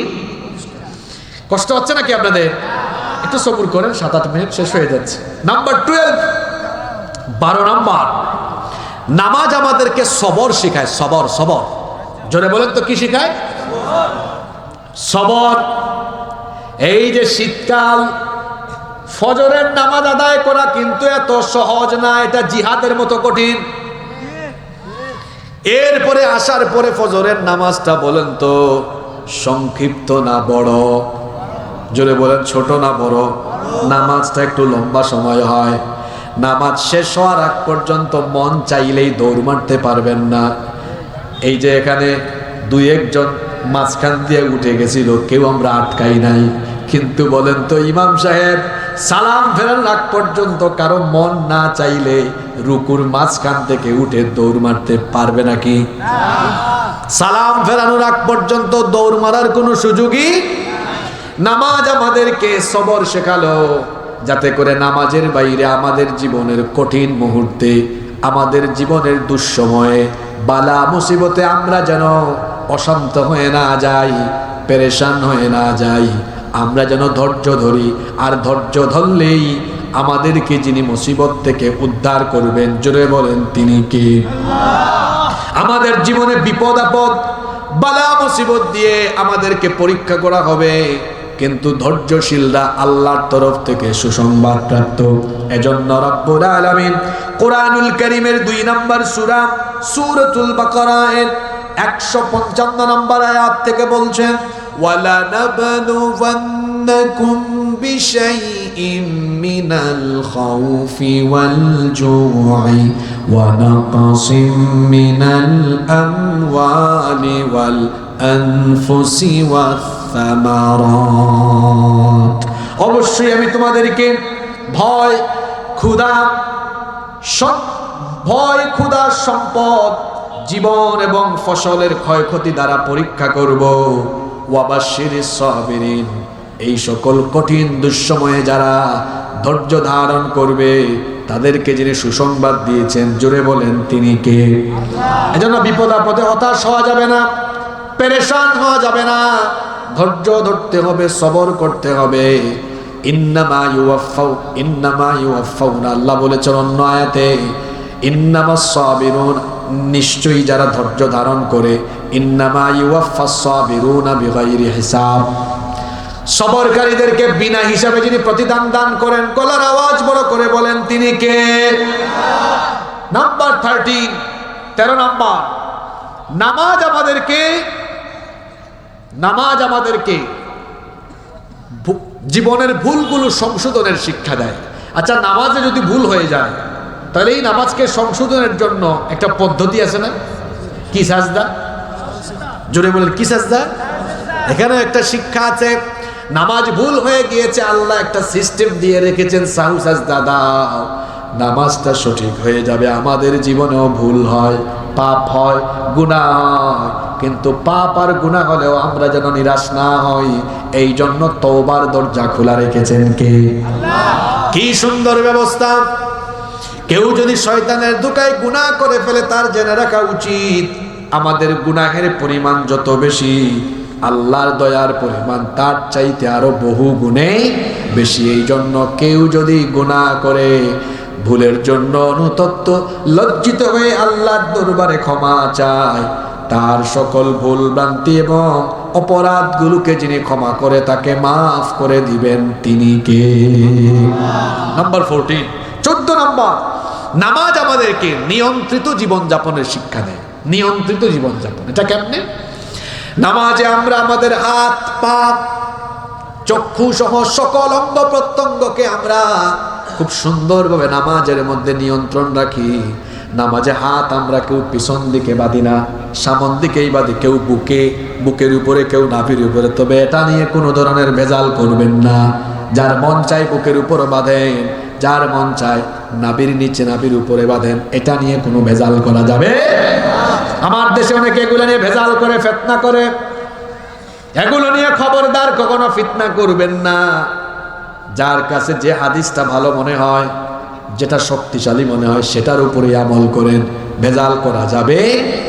তো বলছিলাম নিয়ন্ত্রিত জীবনযাপনের শিক্ষা কেমনে নামাজ দেয়। নামাজে তো আমরা কেউ দাঁড়িয়ে ডানে বামে তাকাই না, পেছনে তাকাই না, সাজদার দিকে দৃষ্টি নিবদ্ধ রাখি।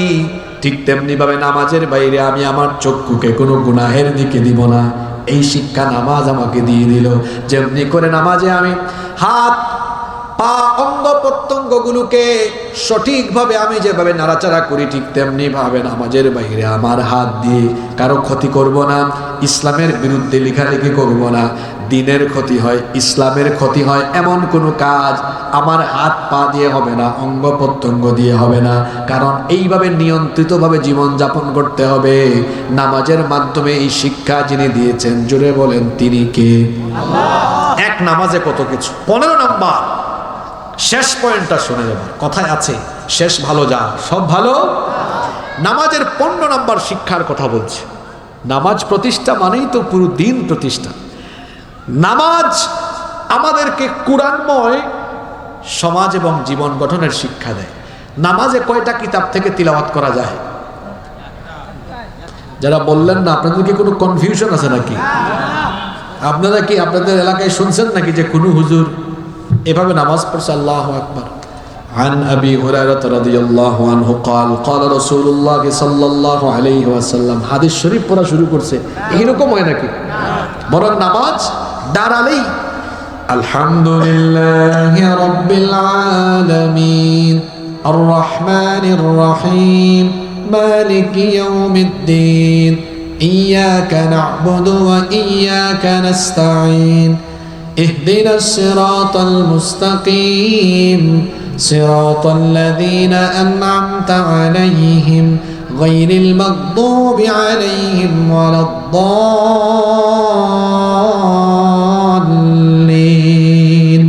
آمين। প্রথম সূরা সূরাতুল ফাতিহা, পরেও যেটা পড়ি ওইটাও কোরআন থেকে পড়ি। তাহলে নামাজে একটা কিতাব থেকেই তেলাওয়াত করতে হয়। সেই কিতাবের নাম কি? কি শিখছেন আপনি এখান থেকে? শিক্ষাটা কি নিছেন? শিক্ষাটা হলো নামাজে যেমন এক কিতাব থেকেই তেলাওয়াত করতে হয়, নামাজের বাইরে আমার পরিবার, আমার সমাজ, আমার আদালত, আমার শিক্ষাঙ্গন, আমার অর্থনীতি, রাজনীতি যে কিতাবের আইন দিয়ে চলবে, সেই কিতাবের নাম কি? এই শিক্ষাটা আমরা নিতে পারছি?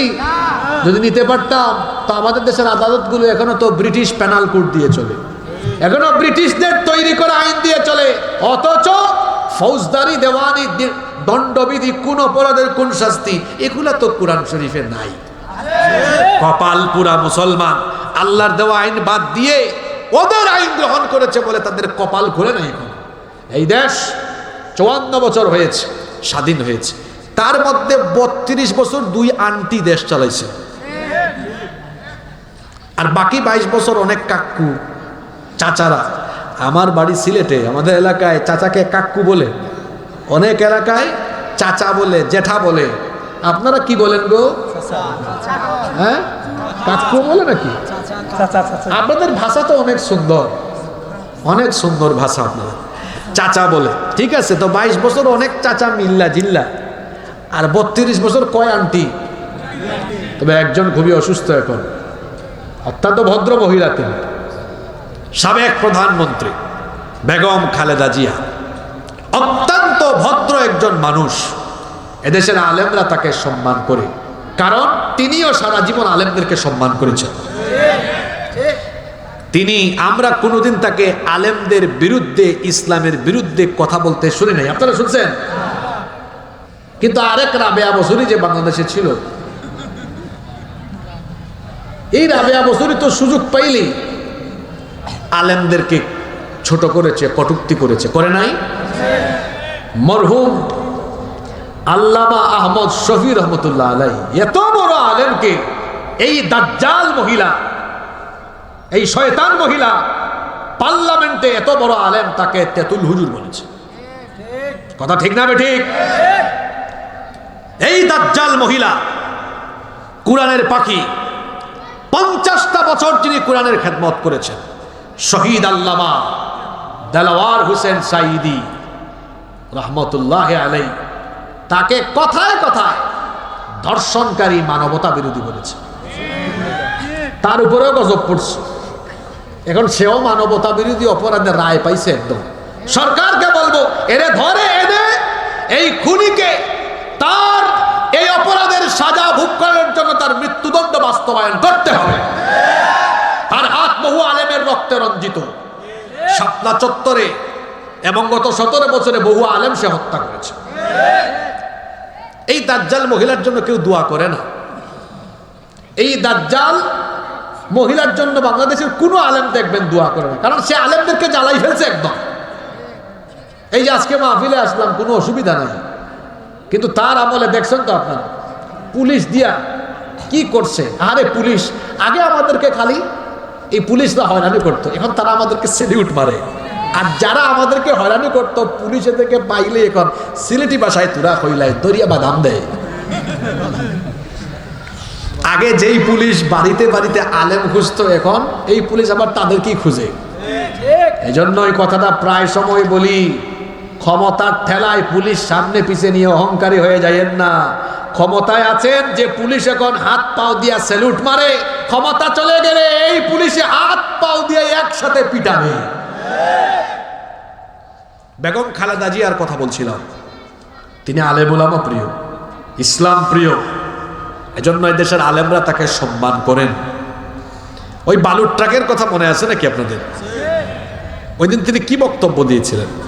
বলেছিলেন যে বহু আলেমদেরকে সে হত্যা করেছে, বহু আলেমদের চোখের পানি ঝরিয়েছে, এগুলো আল্লাহর গজব হয়ে ফিরে আসবে। মনে আছে? তিনি আলেমদেরকে সম্মান করতেন। যাই হোক, তিনি অসুস্থ, আমরা দোয়া করছি আল্লাহ তাকে শিফা দান করুন।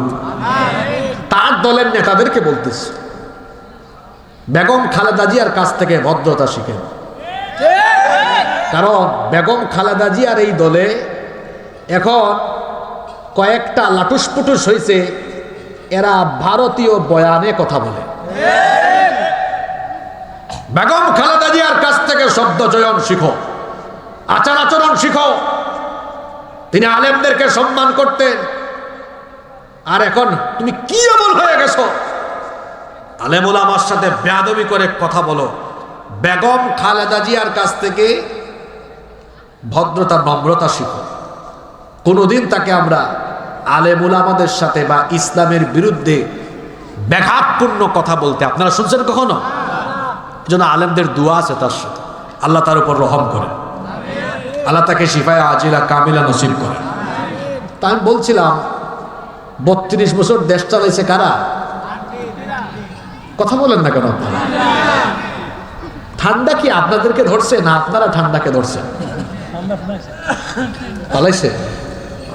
চেহারা তো এত সুন্দর আপনাদের, একদম আমের মতো সুন্দর। আমটা আমার জন্য রাখছেন নাকি যে যাওয়ার সময় দিবেন? আপনার 12 মাসই আম আছে না? তা আমের সিজনে তো আম নিয়ে যান না আপনারা। সিলেটে আপনাদের দাওয়াত, সিলেটে কমলা আছে, চা বাগান আছে। যাই হোক, শোনেন গো, আমাকে যেটা বলতে চাচ্ছিলাম সেটা বলতে দেন। 54 বছরের মধ্যে নারীরা দেশ চালাইছেন কত বছর?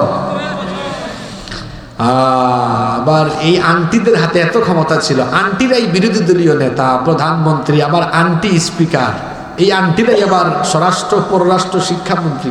এরকম আন্টিদের হাতে একটানা সব ক্ষমতা ছিল কি ছিল না? আন্টিরা এত ক্ষমতা পাইছে, তাও কি দেশে নারী ধর্ষণ, নারী নিপীড়ন, নির্যাতন বন্ধ করতে পেরেছে? উল্টা আরো বেড়েছে। আর ওই কাক্কুদের আরো 22 বছর, এই 32-এর সাথে মিলায় দেন, 54 বছর। এই কাক্কুরা আর আন্টিরা সবাই দেশ চালাইছেন আল্লাহর আইনে না মানুষের আইনে? মানুষের আইনে দেশ চালানোর ফলে কি হলো? নারীদের কথাই বলছিলাম, ধরেন নারীর অধিকার কি প্রতিষ্ঠা হয়ে গিয়েছে? গত রমজান মাসেও তো ওই বাগুড়ায় এটা ছোট্ট মেয়ে আসিয়া, এক পরিবারের 3 নরপিশাচ আমার এই বোনটির উপর পাশবিকতা চালিয়েছে। 4-5 দিন হাসপাতালে থেকে খুব কষ্ট পেয়ে দুনিয়া থেকে চলে গিয়েছে। কবর হলো, কবরে ঘাসও উঠে গেল। এত মাস হয়ে গেল, তার ধর্ষণকারীদের এখনো কোনো বিচার? কথা বলেন না কেন? আদালতে কার আইন? যারা বলে না এরা কি কোনো কথা বলবে না? আদালতে কার আইন? এ কেমন আইন গো, যে আইন থাকার ফলে ধর্ষিতা কবরে গিয়ে কবরে ঘাস উঠে আর ধর্ষক বেঁচে থাকে? এই আইনের মুখে আমি জুতা নিক্ষেপ করি।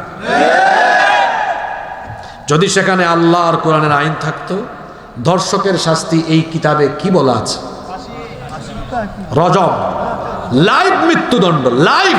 যেভাবে আমার আলোচনা এখানে কয়েকটা এই মিডিয়াতে লাইভ টেলিকাস্ট করছে, রাজশাহীতে এইরকম কোন লুচ্চা বদমাইশ চরিত্রহীন লম্পট এমন কাজ করলে মিডিয়া এটা লাইভ দেখাবে।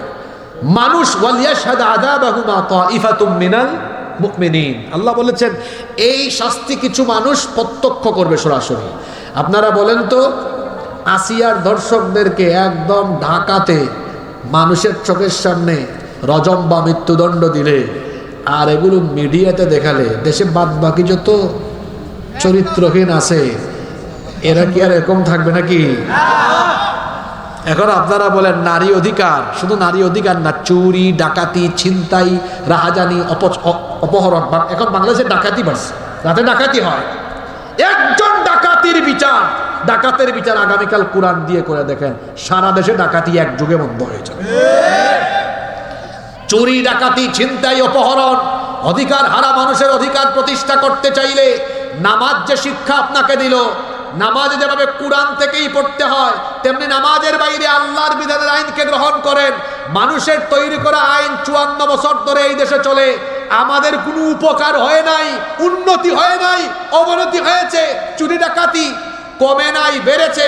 সুতরাং যদি দেশকে একটি আলোকিত কল্যাণ রাষ্ট্র হিসেবে পেতে চাই, যুবক তরুণ বাবারা চাচারা মায়েরা বোনেরা মানুষের তৈরি করা আইনকে লাথি দিয়ে বঙ্গোপসা করে ফেলে দিয়ে আল্লাহর কোরআনের আইনকে পার্লামেন্ট পর্যন্ত নিয়ে যেতে হবে। এটাই হলো আজকের আলোচনার শেষ কথা।